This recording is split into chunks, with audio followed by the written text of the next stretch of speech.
Carte numéro 9, le plus grand des miracles. Faire un miracle, c'est fantastique, mais pas tant que ça. Faire un miracle relève encore du monde de l'ego. Ce qui est vraiment fantastique, c'est d'être si ordinaire que l'on ne revendique rien. Être si ordinaire que l'on n'essaie jamais de prouver quoi que ce soit. Un homme rendit visite à Lin Chi et lui dit: Mon maître est un grand médium. Et que peux-tu dire sur ton maître? Que sait-il faire? Quel genre de miracle? Et ton maître, quel miracle a-t-il accompli? Répliqua Lin Chi. Un jour, il me demanda d'aller sur la berge opposée d'une rivière et de rester là, une feuille de papier à la main. La rivière était immense, elle faisait plus d'1 kilomètre de large. Il se tenait sur l'autre rive, et de là il commença à écrire avec son stylo, et l'écriture apparaissait sur mon papier. Je l'ai vu de mes propres yeux, j'en suis témoin. Que sait faire ton maître? Quand il a faim, il mange. Quand il a sommeil, il dort, dit Lin Chi. De quoi parles-tu? Comment peux-tu appeler cela des miracles? Tout le monde fait cela.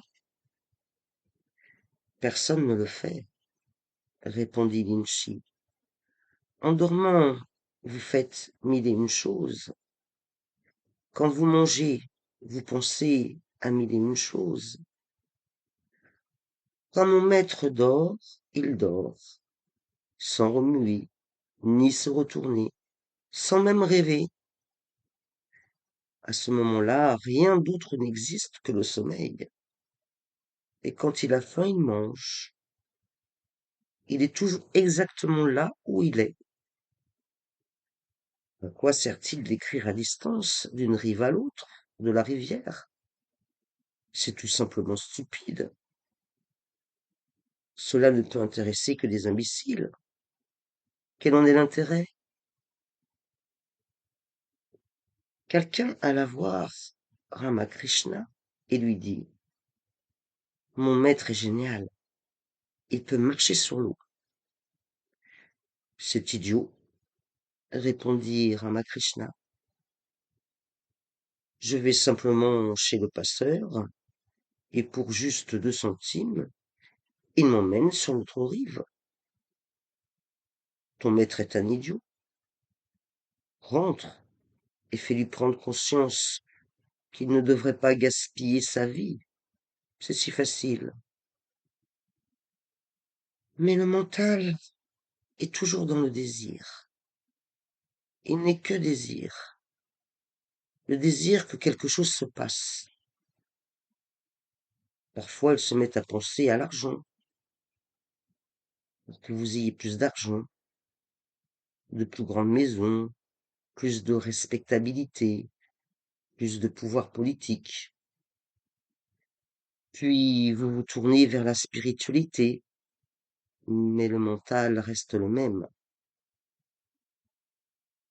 À présent, vous désirez des pouvoirs psychiques, la télépathie, la clairvoyance et toutes sortes de bêtises. Le mental ne change pas. Vous voulez toujours plus. Le même jeu continue. Désormais, c'est la télépathie ou la clairvoyance ou les pouvoirs psychiques. Si tu peux faire cela, moi je peux faire mieux.